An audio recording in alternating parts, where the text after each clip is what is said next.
All right, video number 3 for 4.4. So now we're going to put those two concepts together. So, we kind of just looked at zeros and we're able to write them as linear factors. And then we found polynomial functions from linear factors. And I was trying to really point out the fact that they will always appear as pairs. Because when you multiply them out, you want the imaginary part to go away. You want the irrational part to go away. So we're just going to put that as a concrete thing. So when you have non-real zeros or irrational zeros, they will always appear as conjugates. And the reason why is that if you think about solving for zeros, like so if you have a quadratic factor that you're going to use the quadratic formula to solve, you've got negative b plus or minus the square root of b squared minus 4ac all over 2a. I just started saying that in autopilot and felt like I was saying it wrong. But if you think about when you're solving, you always, always, always get this idea of plus and minus. You never get one without the other when you're using the quadratic formula, which is what you're going to be using to find these complex or irrational zeros. So what we're going to practice is just finding conjugate pairs. So if one of my pairs was 3 plus 2i, that would be the 3 plus 2i. So the other one would be 3 minus 2i. If one of my zeros was 1 minus 2 root 3, the other one would be 1 plus 2 root 3. You'll notice we're not changing the sign on the front number because this is that negative b. It just stays constant. The thing that's changing is the plus or minus between the two terms. When you have something like a 4i, it means that this value out here was a 0. So if we have plus 4i, we'll also have minus 4i. If we have plus root 5, we'll also have minus root 5. Okay. I do, you do. So I did the first row. See if you can figure out what the conjugate pairs of the second row would be.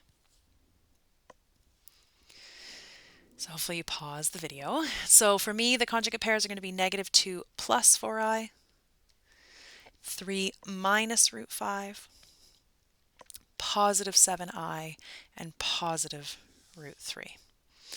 So then the kinds of questions they ask you are like this. Suppose that a polynomial function of degree 5, so we're looking for 5 zeros, with rational coefficients, meaning that there's no roots as coefficients in my polynomial function, so in the answer, and these are my given zeros, we need to find what's missing. So if you look at this first set of zeros, there's 1, 2, 3 zeros. Well, I need 5. So which two are missing their conjugate pair? Well, if you have an I, you also need a negative I. If you have a 1 minus root 3, you also need a 1 plus root 3.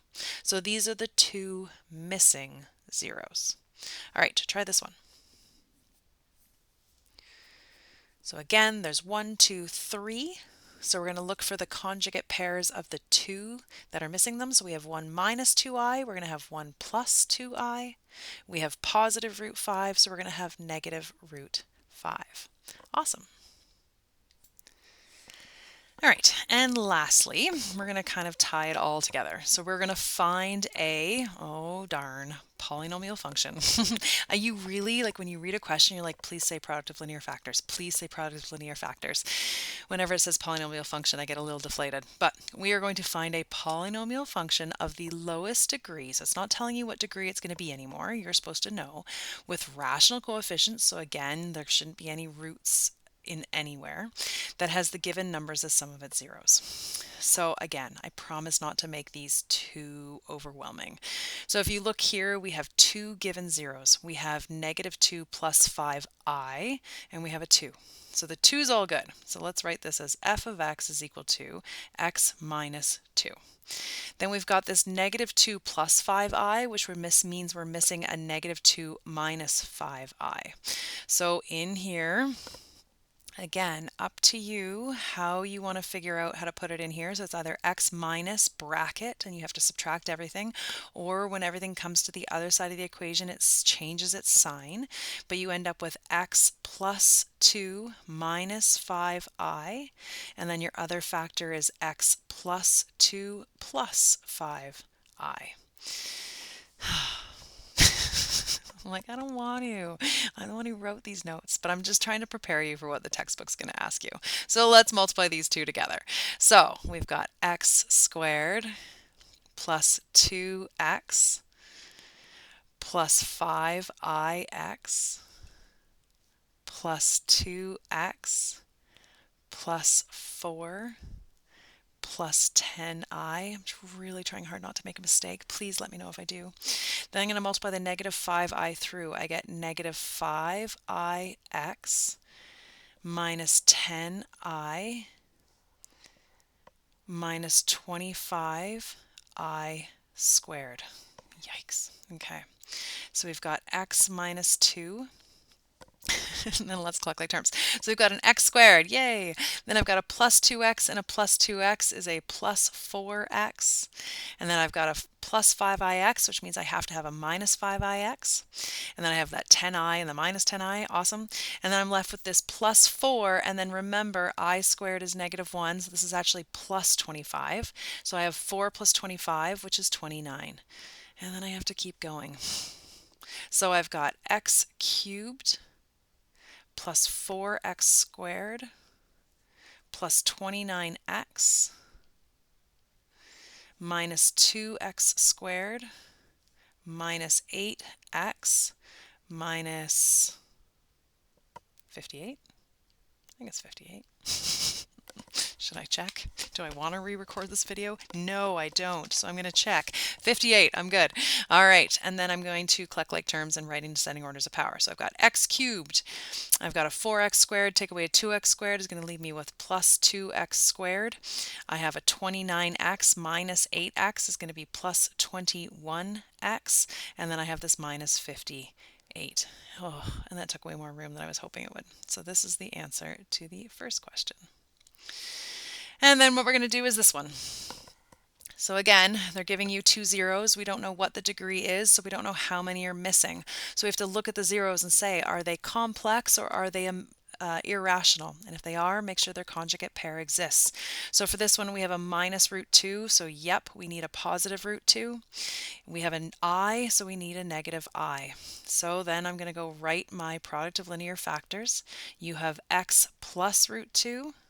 And x minus root 2. Doesn't matter what order they're in. I have x plus I, and I have x minus I. And now this one's much nicer. I felt like I needed to show you 2 of these multiplying through. They are hard to multiply the 3 terms by the 3 terms. Okay, but these ones are much easier. So this one, if you're ready to predict that the middle terms are going to go away, just skip them. If you're not, you can go x squared minus root 2x, but then there'll always be that plus root 2x. And then we've got root 2 times negative root 2, which is negative root 4. Maybe you're jumping right to minus 2. Root 2 times root 2 is just 2. You decide how much work you need to show. For this one, we've got x squared minus ix plus ix minus I squared. And then let's simplify. This one's going to be x squared minus 2. This one's going to be x squared minus 1, which makes it a plus 1. And then last time multiplying through. So I've got x to the 4 plus x squared minus 2x squared minus 2, which is going to simplify to x to the 4 minus 1x squared minus 2. Can you guess what we're going to do in the next lesson? We're going to start here and take it all the way back there. Aren't you excited? It's going to be so fun. All right, go and practice this skill.